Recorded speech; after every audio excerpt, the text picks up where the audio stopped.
हाथ में त्रिरंगा पताका एवं मुंडरे हेलमेट पिंधि मंत्री बाइक रे बसिले मुख्यमंत्री। क्रीड़ा मंत्री, उच्च शिक्षा और संस्कृति मंत्री सूर्यवंशी सुरस बाइक रे बसी बाइक रैली रे सामिल हेले मुख्यमंत्री मोहन चरण माझी। ऑपरेशन सिंदूर सफलता सह भारतीय वीर जवान पराक्रम और साहस को सम्मान जणाई देशव्यापी त्रिरंगा शोभायात्रा आरंभ होइतिबा बेले ओडिशा रे पराक्रम शोभायात्रा भाव पालन करा जायछि।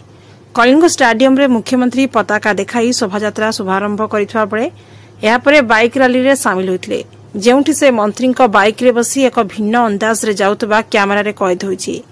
बाइक रे बसिबा बेले मंत्री सूर्यवंशी सह कथा होई एवं मझिरे मझिरे त्रिरंगा को चाहि आगको बढ़ुथिले।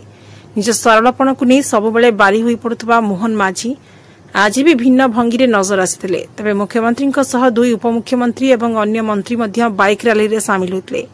ऑपरेशन सिंदूर सफलता को नहीं बीजेपी पक्षरु देशव्यापी त्रिरंगा यात्रा आयोजित होउछि। ए कार्यक्रम 10 दिन धरी चलिबो। या माध्यम रे पहलगाम आक्रमणर प्रतिशोध, ऑपरेशन सिंदूर जरिया रे आतंकी उपरे भारतर विजय और तीन सेनार वीरत्व संपर्क में लोकों को अवगत कराजिबो। भारत किपरि निज नागरिकों को सुरक्षित रखिबा सह विश्व रे निजर स्वाभिमान को सुरक्षित रखि पारिछि याको उपस्थापना कराजिबो। Bureau report, Shri news.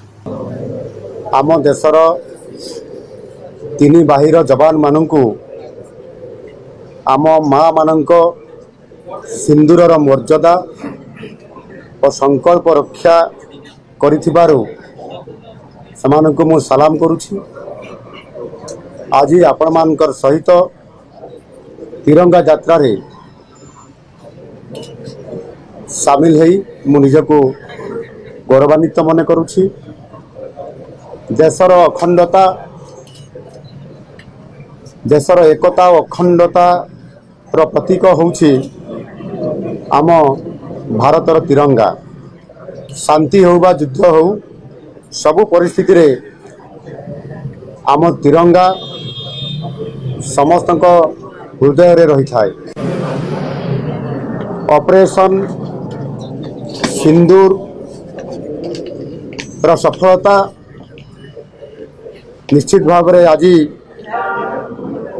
आमको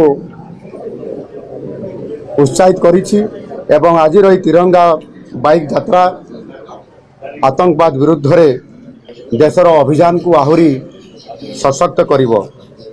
जाति, धर्म, वर्ण निर्विशेष रे सबु तिरंगा तले जेते बेले समस्ते एकजुट हेबे सेते बेले कौन सी शक्ति आम विरुद्ध रे लड़ाई कले भी केबे भी सफल हो पारिबे नाही।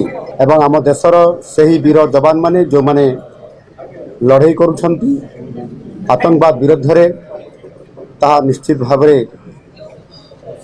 समाने आगामी दिन रे मध्य तांकर पराक्रम देखैबे एवं भारत को यशस्वी कराइबे, विजयी कराइबे एवं ये भारत को संपूर्ण भाव रे सुरक्षा देबे।